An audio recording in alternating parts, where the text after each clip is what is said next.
hai jiwaku, dan mengapa engkau gelisah dalam diriku? Berharaplah kepada Elohim, sebab aku akan senantiasa memuji Dia, penyelamatku dan Elohim.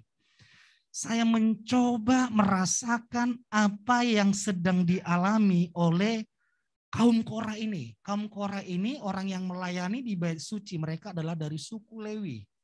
Mereka kegiatannya hari-harinya difokuskan melayani di bait suci.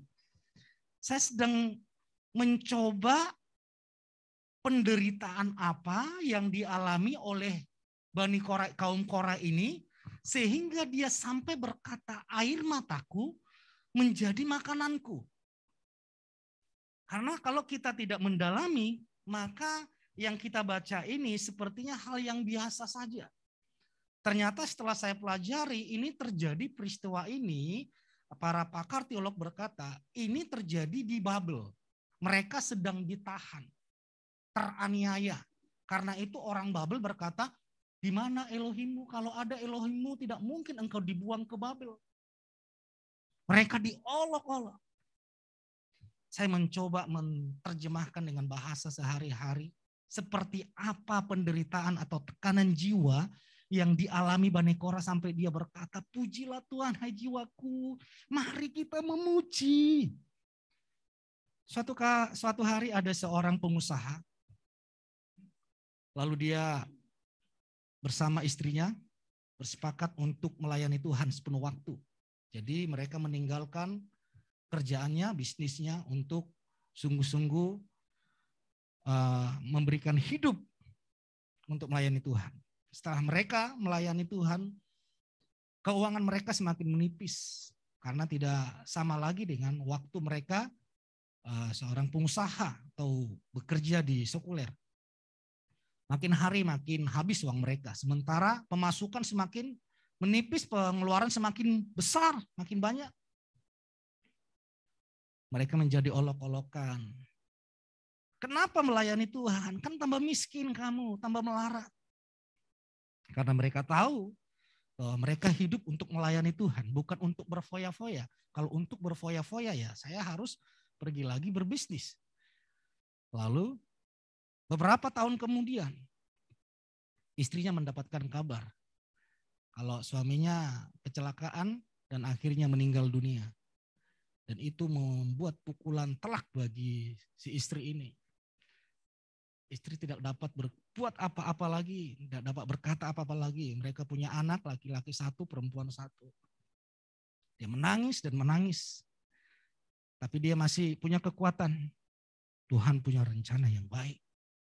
Tuhan punya rencana atas semua peristiwa ini. Tidak lama kemudian, ternyata anaknya kedapatan menjadi pecandu narkoba. Setelah diobati, uangnya semua dikuras untuk mengobati anaknya. Setelah keluar dari pengobatan itu, beberapa bulan kemudian anaknya ditangkap karena ketahuan mengedar narkoba. Di penjara selama 3 tahun. Sang ibu ini tidak bisa berkata apa-apa lagi.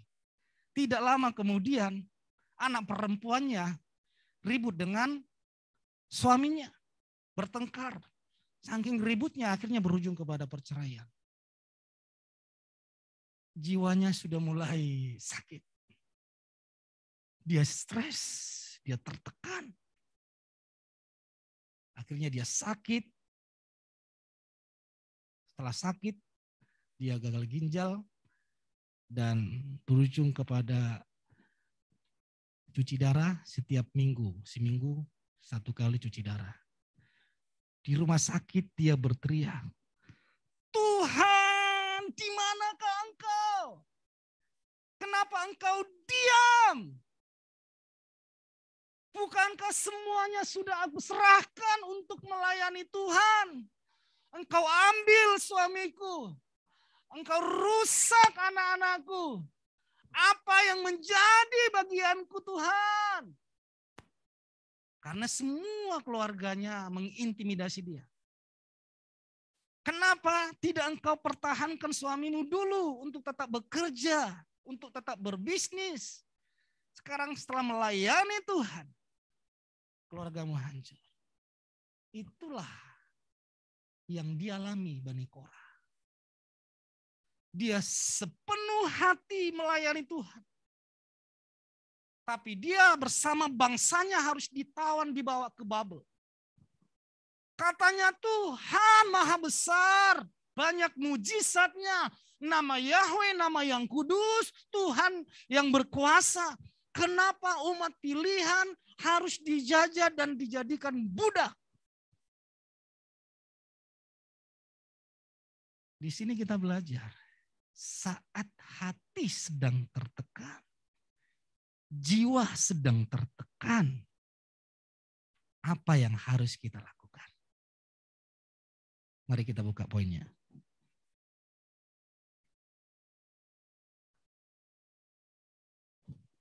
Oke. Sama-sama kita baca, 1, 2, 3.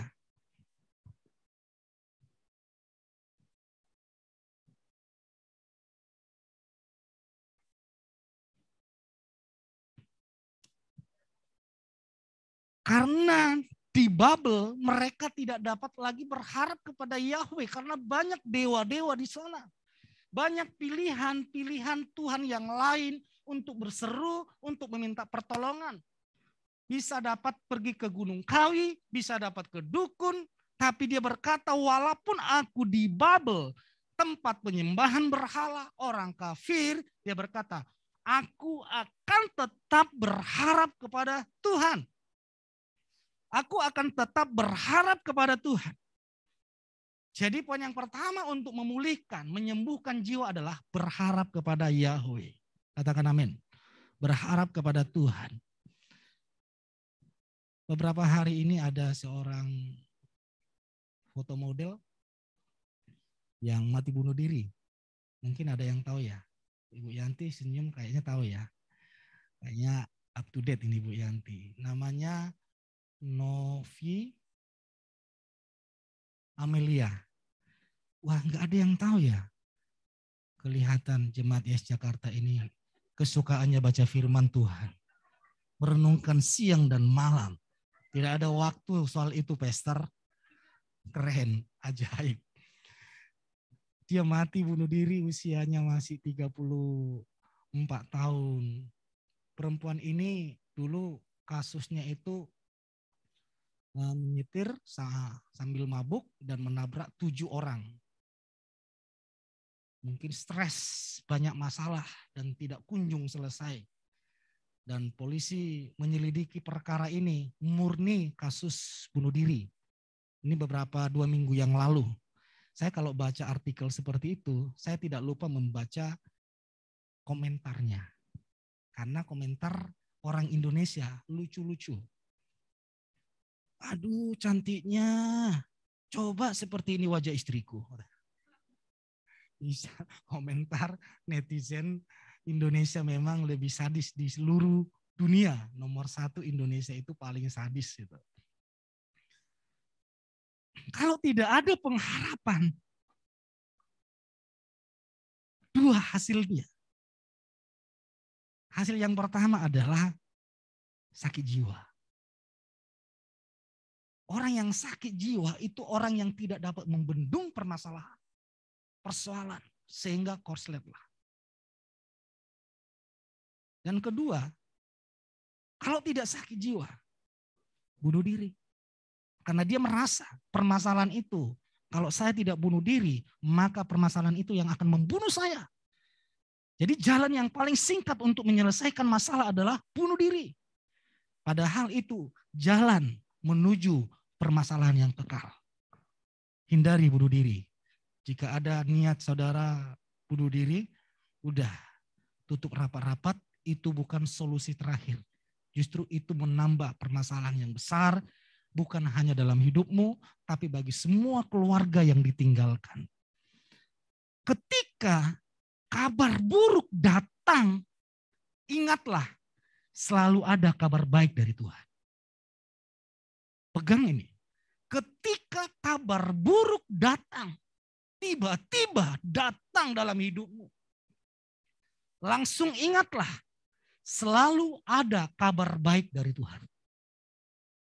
Karena kabar baik dari Tuhan itu akan segera menyelesaikan, menuntaskan kabar buruk yang engkau dengar. Katakan amin. Ayat selanjutnya, mari kita baca tentang pengharapan. 1, 2, 3. Pengharapan yang kita miliki itu seperti jangkar yang kuat dan aman bagi jiwa kita yang menjangkau masuk sampai ke balik tirai ruang Maha Kudus.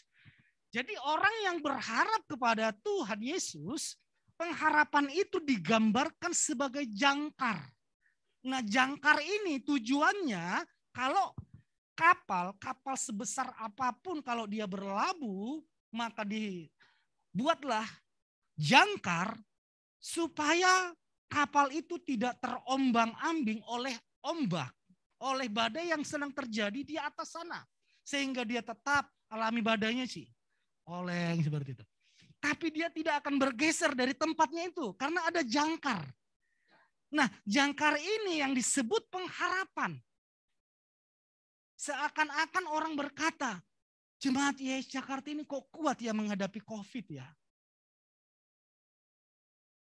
Karena ada jangkarnya yang langsung terkoneksi kepada ruang Maha Kudus. Langsung terkoneksi kepada Tuhan Yesus. Saya lihat kok Jemaat IHS Jakarta ini, wah sudah mulai ambruk ini.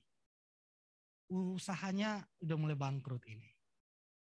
Loh, tapi kok masih tetap bertahan? Malah semakin dipulihkan. Rahasianya apa? Dia tidak tahu di dalam yang tidak kelihatan itu, jangkar itu yang membuat kita tetap bertahan menghadapi badai yang sedang terjadi. Pengharapan menghubungkan kita dengan Yesus sehingga jiwa kita kuat dan aman. Katakan amin. Jadi waktu ada badai, waktu ada persoalan, waktu ada tantangan, berharaplah kepada Yesus Kristus. Ingat, kapal yang paling besar itu dapat bertahan dan tidak bergerak dari posisi yang sudah ditempatkan karena ada jangkar. Saudara akan kuat menghadapi situasi seperti ini, COVID seperti ini. Tadi malam barusan saya telepon sama keluarga. Pak, bagaimana ini? Ini saya lihat hamba Tuhan ini membuat saya menakutkan, membuat saya takut. Hamba Tuhan si A, hamba Tuhan si B di YouTube-nya itu suara Tuhan akan terjadi dalam 2 bulan ke depan. Indonesia resesi. Indonesia bangkrut, akan alami kelaparan, akan alami kehancuran. Ini suara Tuhan gimana nih, Pak? Dia bilang gitu. Lalu saya berkata, kalaupun firman Tuhan itu adalah firman Tuhan yang disampaikan, dengarkan ini baik-baik. Karena memang keadaan dunia makin buruk. Lalu saya berkata, kalau Tuhan yang sudah berfirman akan Tuhan goncangkan, Tuhan pastikan anak-anaknya aman. Kalau Tuhan sedang menggoncangkan segala sesuatu, Tuhan pastikan anak-anaknya aman. Kalau tidak aman, Tuhan pastikan saudara dan saya rapture dulu. Sehingga yang tinggal nanti tidak aman, teraniaya. Tapi kalau nubuatan itu terjadi, banggalah yang bernubuat, yang berbicara itu adalah Bapa kita. Yeshua HaMasyiah yang mengasihi kita. Artinya jangan takut. Karena anak-anak Tuhan selalu dalam perlindungannya. Berkatalah terjadilah seperti yang engkau nubuatkan. Tapi yang aku percayai, hidupku tetap aman, jiwaku tetap kuat dan aman. Karena aku berharap kepada Tuhan dan pegangan hidupku adalah firman-Nya, janjinya. Katakan amin. Berikan tepuk tangan bagi Tuhan. Jadi jangan takut dengan nubuatan apapun. Itu nubuatan itu untuk dunia. Bukan untuk menghancurkan hidup saudara dan saya. Katakan amin. Sekali lagi, nubuatan yang seakan-akan menakutkan itu memang harus terjadi di dunia. Tapi Tuhan pastikan saudara aman di dalam perlindungannya. Katakan amin. Itu poin yang pertama. Poin yang kedua dan poin yang terakhir. Ini poin yang kedua yang terakhir. Mazmur 42 ayat yang kelima, sama-sama kita baca. 1, 2, 3.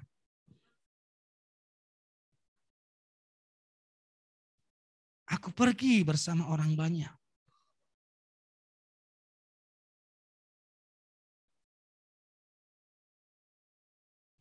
Saudara bayangkan, kerinduan pemazmur ini pergi ke rumah Elohim.